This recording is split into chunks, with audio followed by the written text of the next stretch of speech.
خود میرے نبی نے بات یہ بتا دی، لا نبی بعدی، لا نبی بعدی۔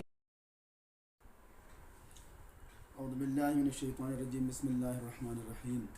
یا ایھا الذین آمنوا اذا تداینتم بدین الی اجل مسمى فاکتبوہ ولیکتب بینکم کاتب بالعدل، صدق اللہ العظیم۔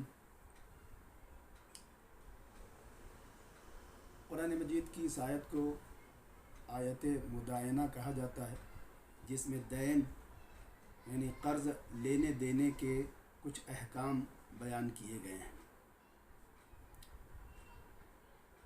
کہ قرض جب دیا جاوے تو اس کو لکھ لیا جاوے، اور اس کو لکھ کر رکھنے میں کوتاہی نہ کی جاوے۔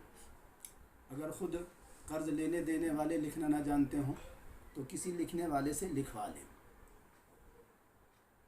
قرض ایک معاشرے کی ایسی ضرورت ہے جس کے بغیر چارہ کار نہیں، اور کون ایسا ہے کہ جس نے کبھی کسی کو قرض نہ دیا ہو یا اپنی ضرورت کے لیے کبھی کسی سے قرض نہ لیا ہو۔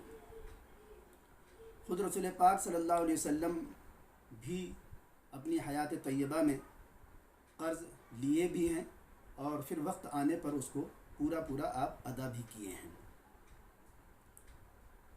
اپنی وفات سے پہلے رسول اللہ صلی اللہ علیہ وسلم نے ایک یہودی سے 20 سا یعنی تقریباً 80 کلو گرام جو قرض لیا اپنے گھریلو اخراجات کے لیے، اور اپنی زرہ یعنی لوہے کا کرتا جو جنگ کے وقت آپ پہنا کرتے تھے، اس کو مورگیج یعنی رہن کے طور پر اس یہودی کے پاس رکھا، اور پھر جب آپ کی وفات ہو گئی تو آپ کے گھر والوں نے یہودی کا قرض ادا کیا اور وہ زرہ جو ہے واپس لی۔ تو بہرحال کہنے کا مقصد یہ ہے کہ قرض دیے بغیر چارہ نہیں ہے اور زندگی گزارنا مشکل ہے، لیکن پھر بھی قرض جو ہے بہت خطرناک چیز ہے۔ اسی لیے کہا گیا ہے کہ القرض مقراض المحبہ، کہ قرض محبت کے کاٹ دینے کی قینچی ہے۔ جس طریقے سے قینچی کپڑے کو کاٹ دیتی ہے، اسی طریقے سے قرض کا لینا دینا کبھی کبھی رشتہ داروں کے درمیان یا دو دوستوں کے درمیان جدائی اور تفریق کا بھی ذریعہ بن جاتی ہے۔ قرض ایک ضرورت بھی ہے، بہرحال ضرورت کے موقع پر قرض لیا جاوے، لیکن اس کی ادائیگی کی بھی فکر کی جاوے۔ رسول اللہ صلی اللہ علیہ وسلم کے پاس جب کسی کا جنازہ آتا تھا تو آپ کا پہلا سوال یہ ہوتا تھا کہ کیا اس کے ذمے کچھ قرض وغیرہ ہے؟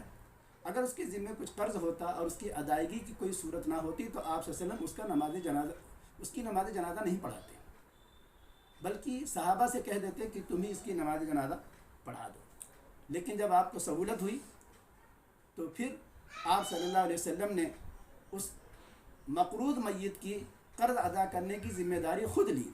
چنانچہ ہر ایسی میت کا جب جنازہ آتا جس کے ذمے قرض ہوتا اور ادائیگی کی کوئی صورت نہ ہوتی تو آپ اپنے ذمے سے وہ قرض ادا کرواتے، اور اگر وہ وراثت کا مال وغیرہ چھوڑتا تو ورثہ کے درمیان تقسیم ہو جاتا۔ صحابہ کرام نے قرض لیے ہیں، دیے ہیں، اور اس کی ادائیگی کی بھی انہوں نے بہت فکر کی ہے۔ حضرت صدیق رضی اللہ تعالیٰ عنہ کی جب وفات کا وقت قریب آیا تو ان کے اوپر بھی کچھ قرض تھا۔ انہوں نے اپنی بیٹی حضرت عائشہ صدیقہ رضی اللہ تعالیٰ عنہ کو بلایا اور کہا کہ تم میرا قرضہ ادا کر دو۔ اسی طریقے سے حضرت عمر فاروق رضی اللہ تعالیٰ عنہ کی جب شہادت ہوئی اور انہوں نے بھی اپنی وفات سے پہلے اپنے بیٹے حضرت عبداللہ ابن عمر کو بلایا کہ میرے ذمے جو قرض ہے اس کو ہر حال میں ادا کیا جائے۔ چنانچہ جب ان کی وفات ہو گئی تو ان کے صاحبزادے حضرت عبداللہ ابن عمر رضی اللہ تعالیٰ نے اپنے والد کا مکان بیچا اور بیچ کر کے وہ پورا قرض ادا کیا۔ اسی طریقے سے حضرت کرم اللہ وجہہ کی جب شہادت ہوئی تو انہوں نے وفات سے پہلے اپنے بیٹے حضرت حسن کو طلب کیا اور ان کے ذمے 70,000 قرض تھا۔ بیٹے سے کہا کہ تم میرا یہ قرضہ جو ہے ادا کر دینا۔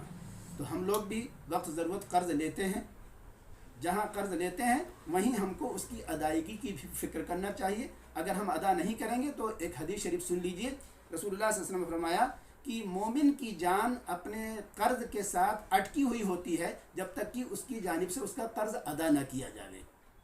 تو اللہ تعالیٰ شانہ ہم سب کو عمل کرنے کی توفیق نصیب فرمائے اور قرض کی ادائیگی کی توفیق نصیب فرمائے۔ وآخر دعوانا